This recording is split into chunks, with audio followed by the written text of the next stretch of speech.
Hello and welcome to another episode of Glory of Golden State Gaming. I'm your host, Swamp Swimmer, and with me, as always, the catch-up to my mustard, Vespacian.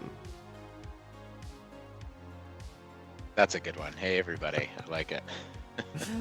So, we're deep into battle reports for the North American Team Championships, and I just wanted to give a little shout out to Flamey on the forums. He's the guy who does all the work on New Recruit. And just a little story here. I decided to run the tournament on New Recruit for the NATC.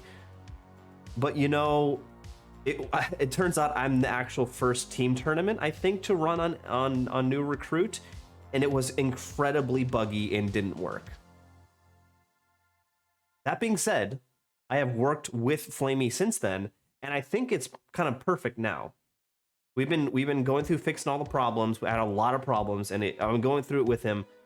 And I'm really excited to have New Recruit work for tournaments so that it can become the #1 spot to do rankings also. Yes. And first off, I have to give a big shout out to Flamey. He's doing a great job there. He's very responsive.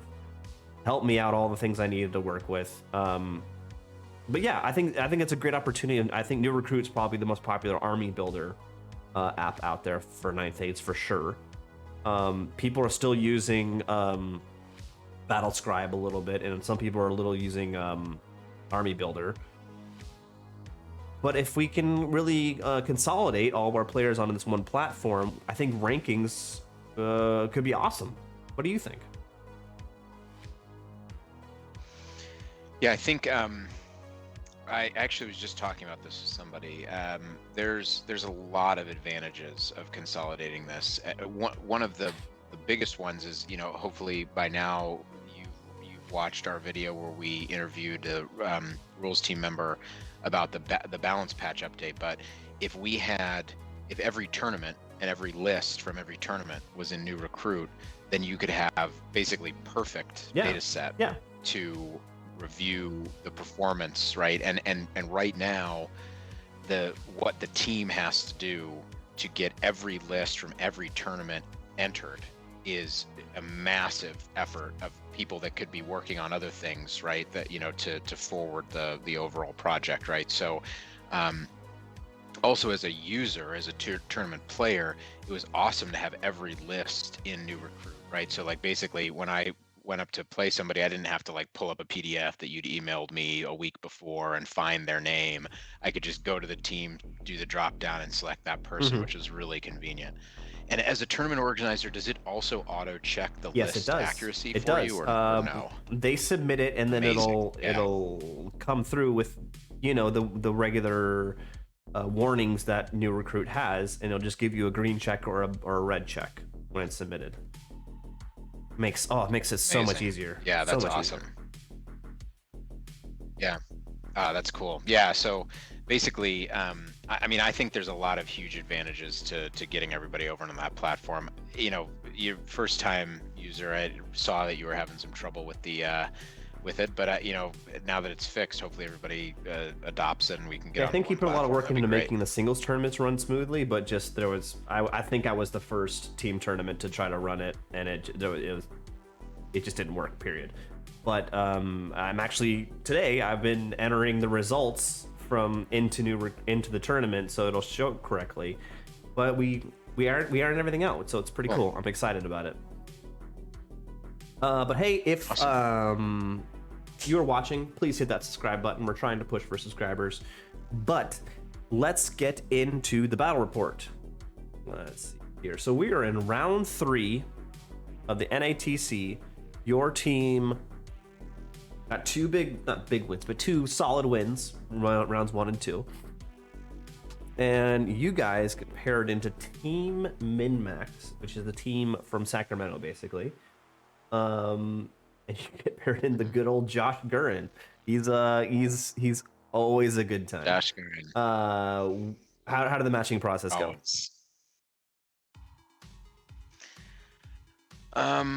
We were pretty. Let me think here. Yeah, we were really happy with how this set of matches lined up. Their Min-Max had Yeah, the Henry's Hobgoblin list, which was the one model that's halflings. Yeah, heavy shooting, and so that was a one where we were worried about it for the 2 elf lists and the demon list that we had. It's just a lot of range pressure, right? So we ended up managing to get our dwarves into that list, which we felt was a win.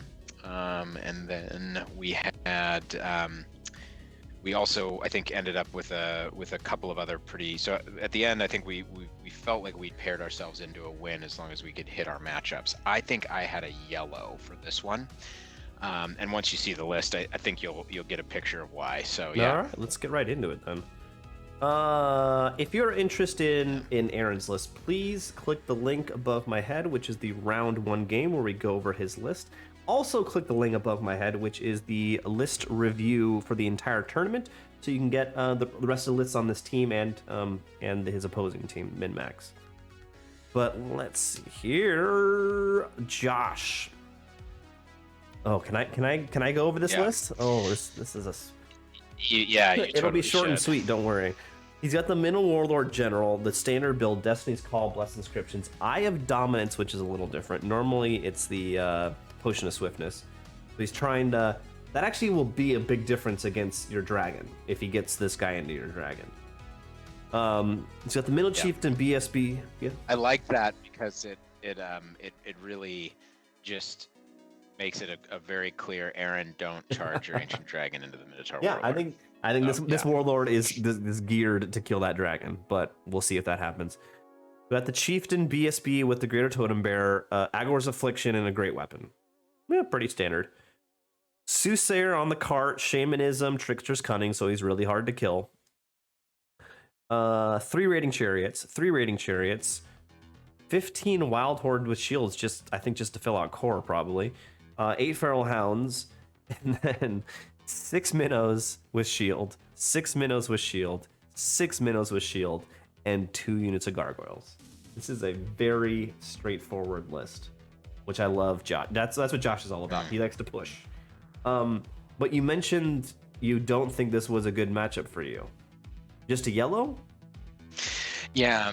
I put it as a yellow, and the main reason is obviously my shooting should have an absolute field day here, but because that Warlord really constrains the dragon's movement, my ability to zone is a little bit difficult, and then also Shamanism, as opposed to the kind of the more common Druidism. Shamanism also makes it tough for the dragon to deal with even just a normal Minotaur block, right? Because you can get up Blooded Horn, you can get up, Awaken the Beast, and once those Minotaurs are at strength 6 or high AP, they can go through the dragon. I've had that experience, so I felt like the dragon was really constrained here, and that it was just going to come down to whether or not my shooting could take off 20 Minos, basically. And I also think the chariots, you don't have the chariots in your list, but those chariots are pretty robust, with the 4-up save. And even if a couple of them get into one of my units, they're going to do, well, typically on average, a bunch of damage. So yeah, I was feeling like this one was a bit dicey. That's fair enough. I still think you have. It's just a tipping point.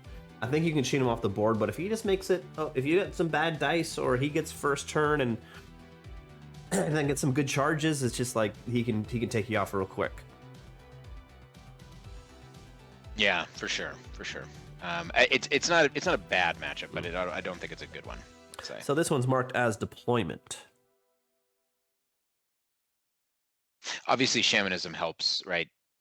The spell selection of Shamanism can be really impactful to the gun line, right? So, yeah. So this is deployment, and Josh made, I think, an early mistake with his spell selection. He chose not to take Chilling Howl, which I think was a Josh. huge mistake. Josh, what are you doing? What are you doing, Josh? I know. He really wanted Awaken, Totemic, and swarm of insects, which, you know, fair enough. But then he took Break the Spirit instead of Chilling Howl, and I think that was a big deal. One, it allowed for me to do deployment moves like this, you know, having my Sea Guard and my Queen's Guard stacked up like that, as opposed to having to keep them away to try to avoid the Chilling Howl bubble, right? So there was a lot of impacts of that decision, which I think ended up hurting Josh. But he dropped everything to go first. It was in circle, so I took big middle, basically just to push him back, right? And he unsurprisingly dropped pretty much everything right on the line, and he looked like he was ready to just move max distance forward. So tell me where his character is. So if you look my left to right, he's got raiding chariots, 6 minotaurs. Behind them is the wild herd and the Wildhorn herd and one of the gargoyle units. His soothsayer is behind that building, and then he's got the Minotaur Warlord and the BSB both in that Minotaur unit. Yeah, exactly. And then the Feral Hound, another Minotaur unit, the other raiding chariot unit, and then the other gargoyle unit. And it was King of the Hill, and I chose this ruins on my left, and he chose that forest that his hounds and Mino unit are in up there. Yeah, exactly. And then quickly your deployment. Yeah, so there's a bolt thrower in the bottom left, Eagle, the Sea Guard with both characters in it, the Queen's Guard behind, the Dragon kind of zoning up in the middle there. Basically, I was just trying to make it tough for him to advance on the left fully. I wanted to have some turns to take that off and secure that objective. The 2 Reapers in the middle, the Lions positioned so that they can grab that wall, and then the Spears there, and I think my Reavers are that movement tray there, that you can't quite see in the bottom right. Yeah, there you go. All right, let's see there. This is top of 1. So yeah, so he given that he basically just marched forward with everything as far as it could go, this movement phase took a really, really long time because he was checking a lot of the angles and stuff. But basically, he moves the Minotaurs up on the left, saying, you know, I'm not scared of you. I can kind of see that, you know.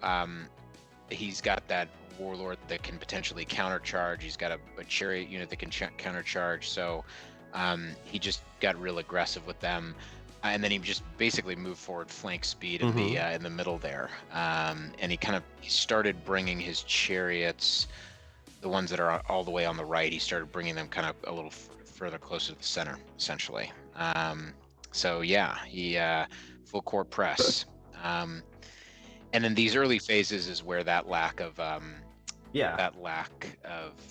Chilling Howl hurt, right? Because I'd basically have to let that through because I saved all my dice for Totemic essentially every turn, right? So yeah, here we are. This is top of 2 now. Yeah, so in my turn, basically, I think I just didn't move my shooting blocks. I pulled the Eagle back, so he's out of charge range. I brought the Dragon back out of charge range, and essentially what I did was I unloaded everything that could at that Minotaur unit that he'd left conveniently out in the open. All but 2 guys, yeah, that's a lot. That's a lot of wounds. Yeah. I think I also snuck a few wounds through on that central Minotaur unit, not the one that his characters are, the one behind, because I was seeing that as kind of the one that he was using to defend his objective, and so I just wanted to start working on it.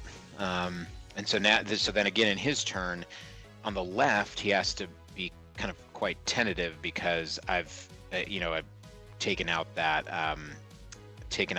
threat of that Minotaur unit basically, and then he's pushed up fully with his character brick, which I'd expect, and I have pulled back on my right, so both the Spears and the Lions moved back after his turn 1 movement, basically just to get out of max range. He's pulled his gargoyles up, and he's chaffed my lions. I think he was just scared of the flank charge. Yeah, into right his, there. Yeah. Mino bus, and he's chapped my lions with his dogs, which fair enough. So, so yeah, that was I think still pretty expected approach by him. So, and then I think what do we have for the next picture? This is bottom of 2. Yeah. Yeah. Yeah. So, I want to say, I can't remember. Oh yeah, that's right. So I bring the Reavers over to chaff his brick, and where they're positioned, they're chaffing his Warlord, but not his BSB, and that was just because I had to kind of dance around the gargoyles and a couple of other things. This was the best positioning that I could get to that wouldn't give him the opportunity to kind of to get a big overrun further, right? So I wanted to kind of swing him away from my main units. So his BSB can charge out, but I just wasn't that worried about that. In the shooting phase, you can see I did a lot of damage to that chariot unit on the left, which will begin the first of like 5 leadership 7 checks that he passes over there, which is really disappointing.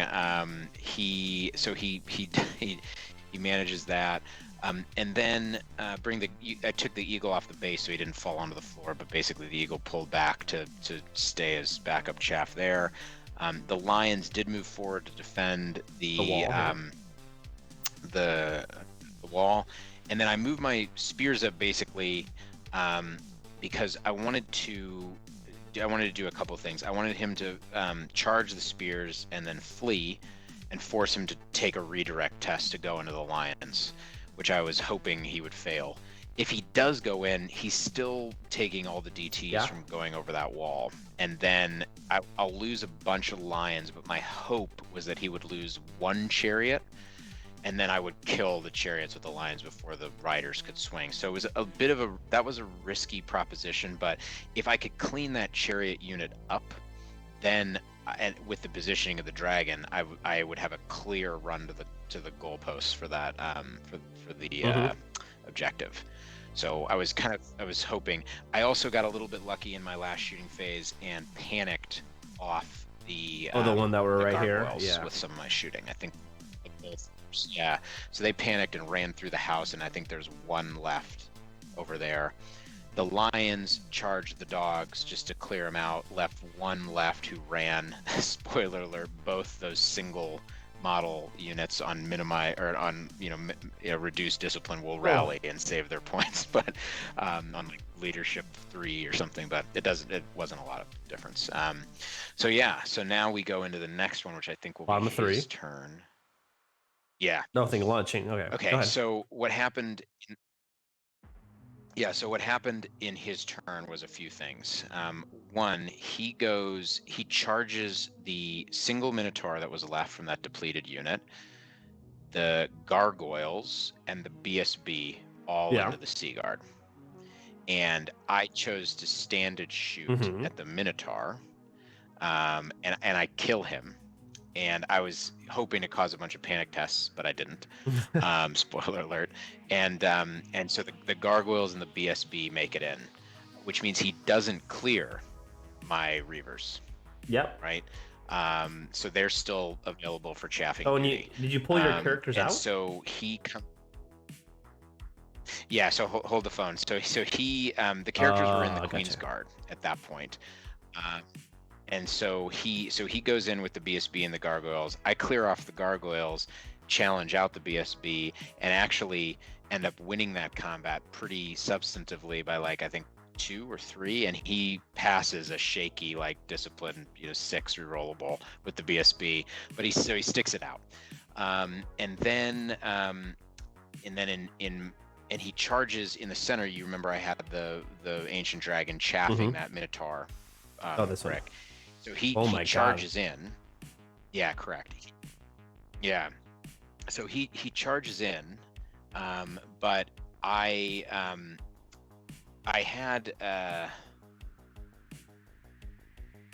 think I had Awaken the Beast on the hat this game, and I got scarification up, right? So he basically, all I need to do is stop Blooded Horn, right? Because so that it took out his optionality in the magic phase, right? So he charges in, does a couple of wounds, but I break his steadfast Oh. and he runs, right? So that was great, and I chose not to pursue because I wanted the pivot so that I could face this way, because at this point, with my Seaguard pinned and his Wildhorns in the ruins, I was hoping that I would be able um, to push him off of my objective with the dragon in the late turns, right? So that's what happened. The chariots charge the spears, and I do flee, but he catches me, unfortunately, with a big roll. But he fails his discipline check to reform, which honestly, I'll take that. So my lions, now freed up, march 10 inches towards his objective, right? And I basically, everything on that side is either out of position or broken, right? So I was starting to feel really good there. And then okay, so then I moved my characters out because basically, on the off chance that like the Seaguard broke or something like that, I wanted to make it so that he couldn't get 1,500 points out of killing my Queensguard essentially. So and he has no range, right, other than Swarm. Might as well. So I moved out over there, chaff up the Minotaur brick, including his warlord, specifically his warlord with the Great Eagle. And the positioning here was important because I think Josh mismeasured this, but if he overruns, he's going to hit his BSB before he hits my Seaguard. That's close, but yeah. Right? So it's close, but it was pretty clear once you move the units forward. So end of the story is that I've still got a very effective chaff. I managed to push off. I kill that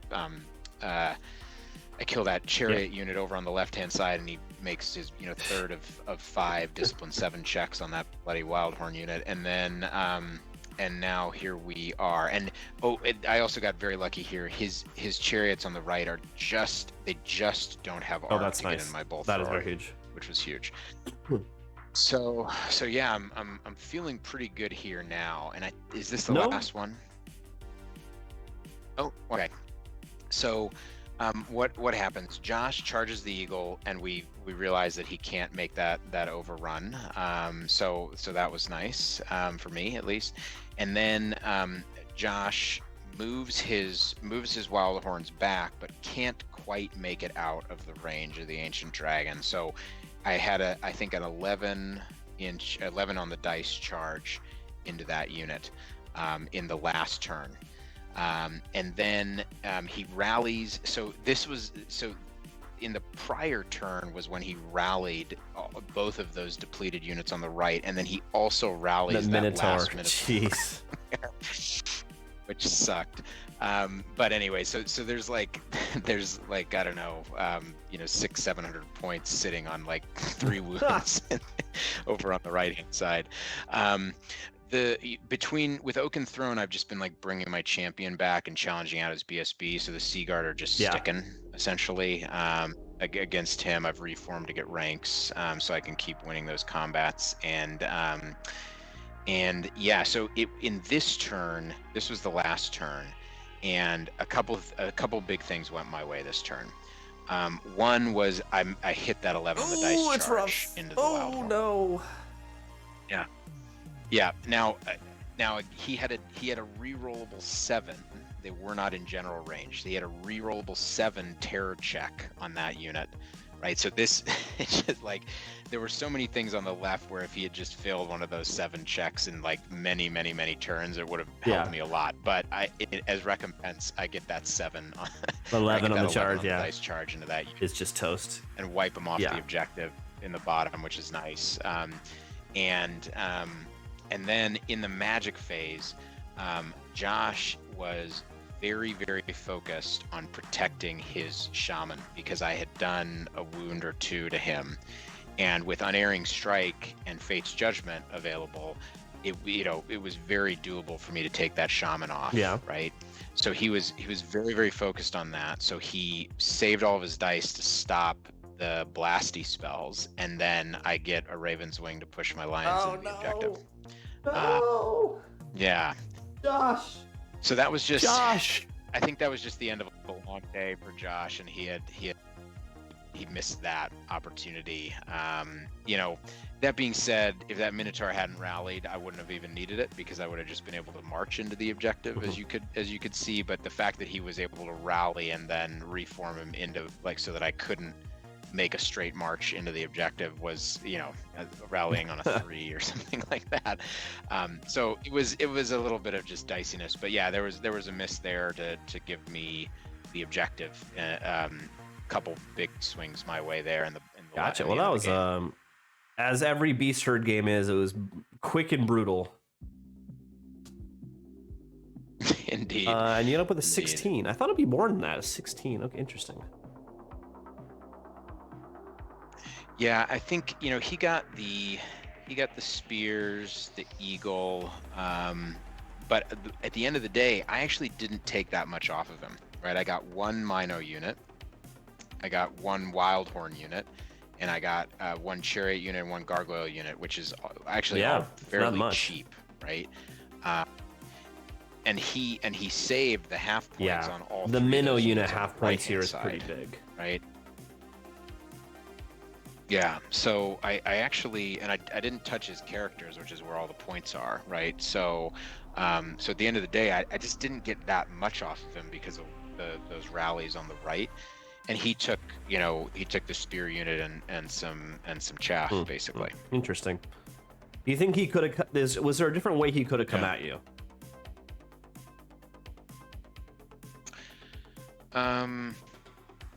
So I think there's a couple things. So one, I think that having his Minotaur unit there when he's got that beautiful ruins, you know, like 2 inches over, you know, it would have been simple for him to get to reposition and have that Minotaur unit in the, you know, have the cover from the ruins. And it was a big first round of shooting, which obviously would have made a huge difference. Yeah, and at taking 4 Minotaurs off, you know, top of 1, bottom of 1 is big. I do think that he should have kind of done more of a full court press on the right hand side. You know, there if you go forward a couple of images, yeah, like somewhere around here, the fact that I was able to essentially use the spears and the dragon to tie up his right hand side and not need to use my chaff over there was game deciding, right? Because I basically that was what allowed me to prevent his block, his Minotaur star from getting into anything, right? Was that I had 2 pieces of chaff when I needed them. So I think that was tough. I also, you know, the fact that his chariot units basically killed 1 unit of spears, I think is a deciding factor in this game, because if they'd been able to go into the lions or the sea guard or something like that, it would have been really big. And dice broke my way, you know, a couple times. I also think that the Chilling Howl decision was a bad one, right? Because then you're deciding between Chilling Howl, Totemic Summon, and Swarm of Insects. Right. And in a typical phase, you could very easily get Chilling and Swarm off, right? Because you're saving dice for Totemic. Imagine if that Minotaur unit was in the ruins and he'd had Chilling off. I mean, instead of doing 12 wounds, I probably would have done 3, right? And that's game changing over on the left, right? So I think it was just kind of a accumulation of a few small decisions there on the left-hand side. I agree. Hey, if anyone's still watching, please hit that subscribe button. It's another great game with Josh Curran. Just push forward and roll some dice. But you came out on top of him. Yeah, always fun, and I think we ended up capping this round, which was nice, and then we're going into day 2 with 3 sizable wins. So we're up. I think in second place at the end of day. I think you were in second place after day 1. But thanks everyone for watching, and we'll see you in the next battle report. Bye, everybody.